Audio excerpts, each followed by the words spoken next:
طور پر اگر آپ کو جانوروں کے بارے میں بتائیں کہ گھوڑا، چیتا یا شیر، ان جیسے جانور دوڑنے میں بہت زیادہ تیز صلاحیت رکھتے ہیں، اور اس طرح کے اگر اور جانور دیکھیں تو ہر کوئی اپنی صلاحیت کا مالک ہے۔ اور اگر اس کے ساتھ ساتھ اگر ہم پرندوں کے بارے میں دیکھیں تو بے شک یہ بڑے جانوروں میں سے دکھنے میں سے کم تر لگتے ہیں، مگر ہر کوئی جانور، جیسا کہ ہم نے آپ کو بتایا کہ ہر کوئی جانور اپنی اپنی صلاحیت رکھتا ہے۔ مگر آپ کو فالکن پرندے کے بارے میں بتائیں، یہ دنیا میں سب سے زیادہ تیز اڑنے والا جانور ہے۔ 320 کلومیٹر ہر گھنٹے میں یہ طے کر لیتا ہے، اور وہ علیحدہ بات ہے کہ یہ بھوک پیاس کی وجہ سے رک جاتا ہے، مگر دنیا میں سب سے زیادہ تیز اڑنے والا پرندہ یہی ہے۔ فیکٹ نمبر 3، اگر آپ اپنی زندگی سے بہت زیادہ خوش ہیں تو آپ یقیناً جانتے ہوں گے کہ آپ کو خوشی کے مارے ہی نیند آپ کو بہت کم آتی ہوگی،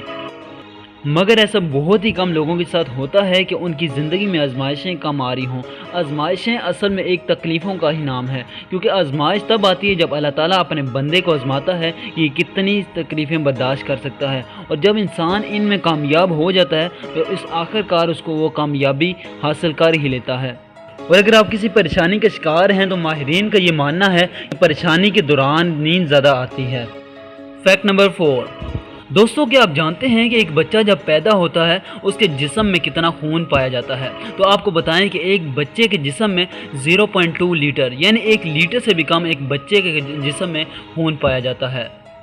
مگر وہ ایک الگ بات ہے کہ جسامت کے بڑھنے کے ساتھ ساتھ بچے کا خون خود بخود بڑھتا جاتا ہے، مگر حیران کن کرنے والی یہ بات ہے کہ 0.2 لیٹر بہت ہی کم خون ہے، مگر بچہ پھر بھی اس میں زندہ رہتا ہے۔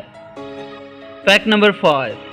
جیسا کہ آپ جانتے ہیں کہ آج کل چاند پر جانا سب سائنٹسٹ کا ایک معمول سا بن چکا ہے، مگر آپ کو بتائیں کہ زمین سے چاند پر جانے والے سب سے پہلے آدمی کا نام نیل آرمسٹرانگ تھا،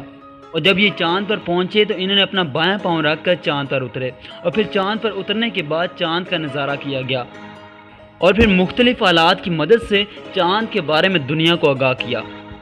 اور بہت سے لوگوں کا یہ ماننا تھا کہ یہ شاید ہی دنیا پر واپس آئیں، مگر کامیابی کے ساتھ دنیا پر واپس آ گئے۔ تو دوستو آپ کو یہ ویڈیو کیسے لگی آپ ہمیں نیچے کمنٹ باکس میں بتا سکتے ہیں، اور اگر آپ کو یہ ویڈیو پسند آئی ہے تو لائک اور شیئر ضرور کیجیے۔